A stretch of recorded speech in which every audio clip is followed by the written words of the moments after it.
14일 매일 묵상 시작하도록 하겠습니다. 오늘 본문 말씀은 고린도전서 12장 12절에서 26절까지 말씀입니다. 같이 한번 읽어보도록 하겠습니다.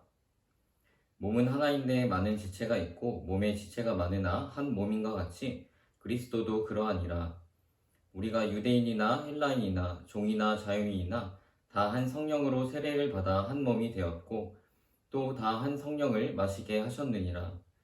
몸은 한 지체뿐만 아니요 여럿이니 만일 발이 이르되 나는 손이 아니니 몸에 붙지 아니하였다 할지라도 이로써 몸에 붙지 아니한 것이 아니요 또 귀가 이르되 나는 눈이 아니니 몸에 붙지 아니하였다 할지라도 이로써 몸에 붙지 아니한 것이 아니니 만일 온 몸이 눈이면 듣는 곳은 어디며 온 몸이 듣는 곳이면 냄새 맡는 곳은 어디냐. 그러나 이제 하나님이 그 원하시는 대로 지체를 각각 몸에 두셨으니 만일 다 한 지체뿐이면 몸은 어디냐. 이제 지체는 많으나 몸은 하나라. 눈이 손더러 내가 너를 쓸 데가 없다 하거나 또한 머리가 발더러 내가 너를 쓸 데가 없다 하지 못하리라. 그뿐 아니라 더 약하게 보이는 몸의 지체가 도리어 요긴하고 우리가 몸에 덜 귀히 여기는 그것들을 더욱 귀한 것들로 입혀주며 우리의 아름답지 못한 지체는 더욱 아름다운 것을 얻느니라. 그런즉 우리의 아름다운 지체는 그럴 필요가 없느니라. 오직 하나님이 몸을 고르게 하여 부족한 지체에게 귀중함을 더하사 몸 가운데서 분쟁이 없고 오직 여러 지체가 서로 같이 돌보게 하셨느니라. 만일 한 지체가 고통을 받으면 모든 지체가 함께 고통을 받고 한 지체가 영광을 얻으면 모든 지체가 함께 즐거워하느니라. 아멘. 오늘의 본문 말씀으로 내용 관찰 한번 시작해 보도록 하겠습니다.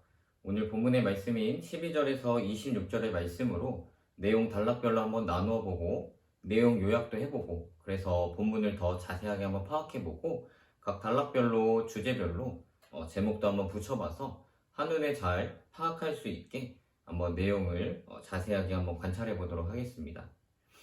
먼저 저는 오늘 본문으로 네 단락을 한번 나누어 보았는데요. 첫 번째 단락은 12절에서 13절까지의 말씀으로 한번 나누어 보았습니다. 두 번째 단락은 14절에서 20절, 세 번째 단락은 21절에서 22절, 마지막 네 번째 단락으로는 23절에서 26절까지의 말씀으로 한번 나누어 보았습니다. 각 단락별로 내용을 한번 자세하게 한번 살펴보도록 하겠습니다. 먼저 첫 번째 단락의 제목으로는 저는 이렇게 한번 정해보았습니다. 몸의 연합성 중에 다양성, 그리스도인의 연합성 중에 다양성.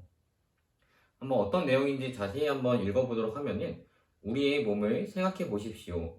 우리의 몸은 하나이지만 많은 구성 요소들로 이루어져 있습니다. 팔도 있고, 다리도 있고, 손도 있고, 코도 있습니다.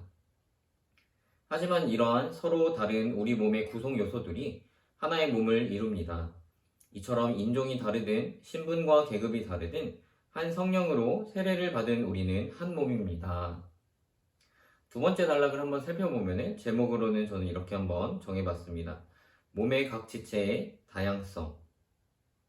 자, 내용을 한번 자세히 살펴보면 발이 자신의 손이 아니라고 하는 이유로 몸에 있기 싫다고 해서 몸에서 떨어져 나갈 수 있는 것도 아니고 귀가 자신이 눈이 아니라는 불만을 가져서 몸에서 떨어져 나갈 수도 없는 것 아닙니까? 모두가 눈일 수도 없고 모두가 귀일 수도 없습니다. 각자 다른 모양과 쓰임새의 각 지체들이 모두 모여 하나의 몸을 이루는 것이 아닙니까? 만일 온 몸이 눈이 되고 싶어하면 들을 수 있는 곳이 어디에 있겠습니까? 만일 온몸이 귀가 되고 싶다고 하면 누가 냄새를 맡겠습니까? 이처럼 우리의 몸은 지체도 모양도 다르고 쓰임새도 다르고 위치도 다르지만 한 몸입니다. 이렇게 한번 내용을 요약해 봤습니다. 자, 세 번째 단락은 제가 제목을 한번 이렇게 정해 봤습니다. 다양성에는 차별이 있을 수 없음. 자, 내용을 자세히 한번 살펴보면 눈이 손을 보고 자신이 더 중요하다, 너는 쓸데가 없다 할 수 없으며 머리가 발더러 내가 더 중요하다, 너는 쓸모가 없다 할 수 없습니다. 무엇 하나 우리 몸에서 빠질 수 없기 때문입니다.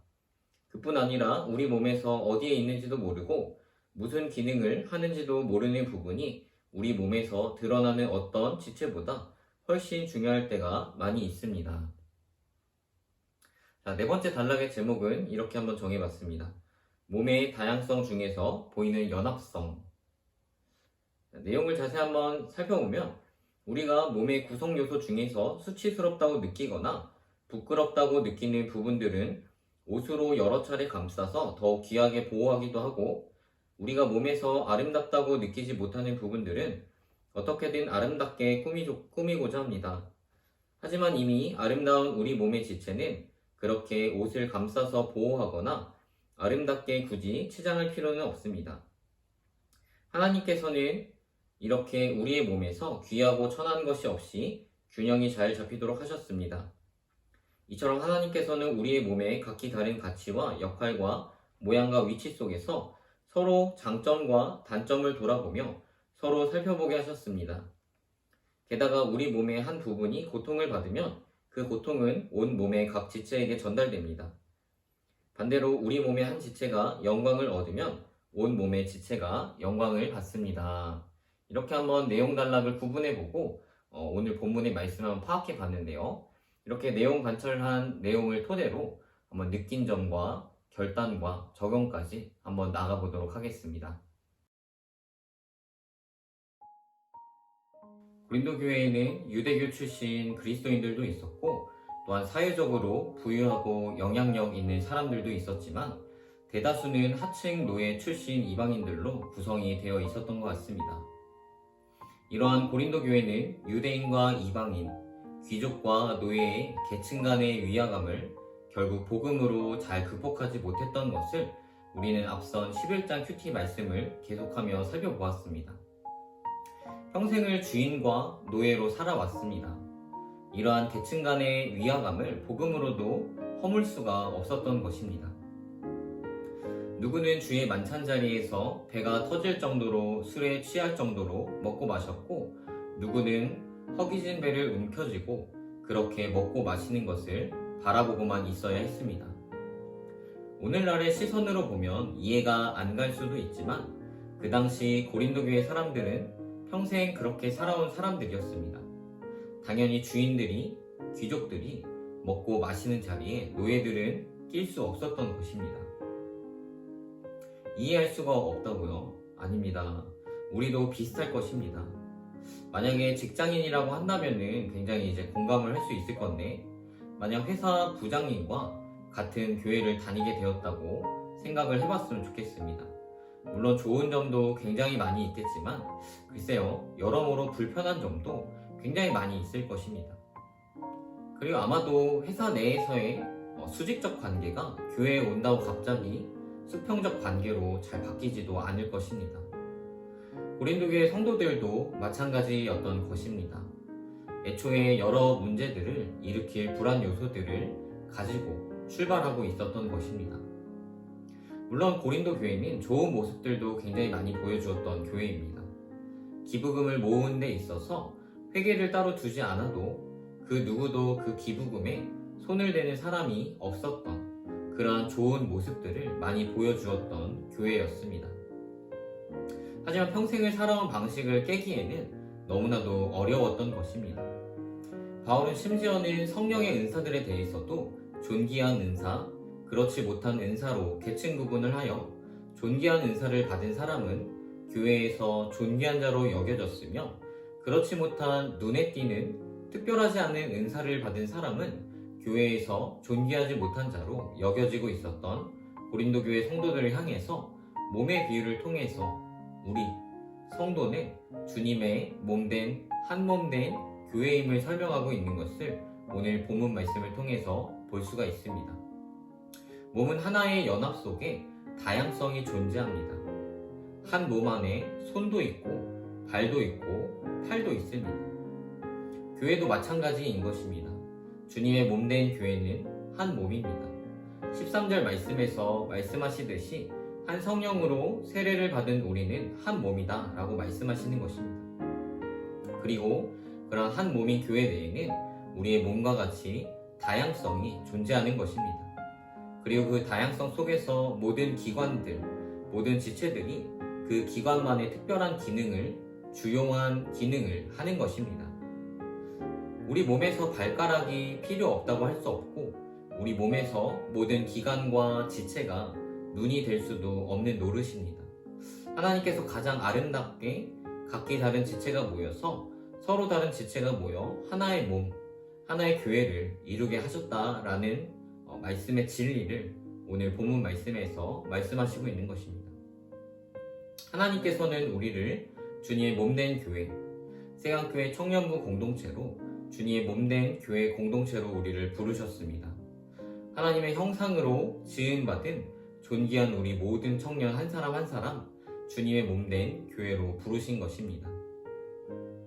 오늘 본문 26절 말씀 같이 한번 읽어보겠습니다. 만일 한 지체가 고통을 받으면 모든 지체가 함께 고통을 받고 한 지체가 영광을 얻으면 모든 지체가 함께 즐거워하느니라. 오늘 하루 오늘 본문의 귀한 말씀 함께 깊이 묵상하시면서 공동체를 위해서 더욱 함께 기도했으면 좋겠습니다. 아파하는 지체를 품고 함께 아파하며 기도하는 공동체가 되었으면 좋겠습니다. 한 지체의 영광을 함께 기뻐하며 즐거워하는 그러한 공동체가 되었으면 좋겠습니다. 사랑으로 섬기며 섬김을 받으며 서로 아파할 때도 있지만 주님으로부터 오는 은혜와 그 영양분을 잔뜩 먹고 세상도 감히 우리를 이길 수 없는 주님의 몸된 그런 강한 공동체, 은혜 가득하고 성령 충만한 예배의 감격이 가득한 함께 기뻐하고 슬퍼하고 즐거워하는 공동체가 될 수 있도록 함께 기도했으면 좋겠습니다.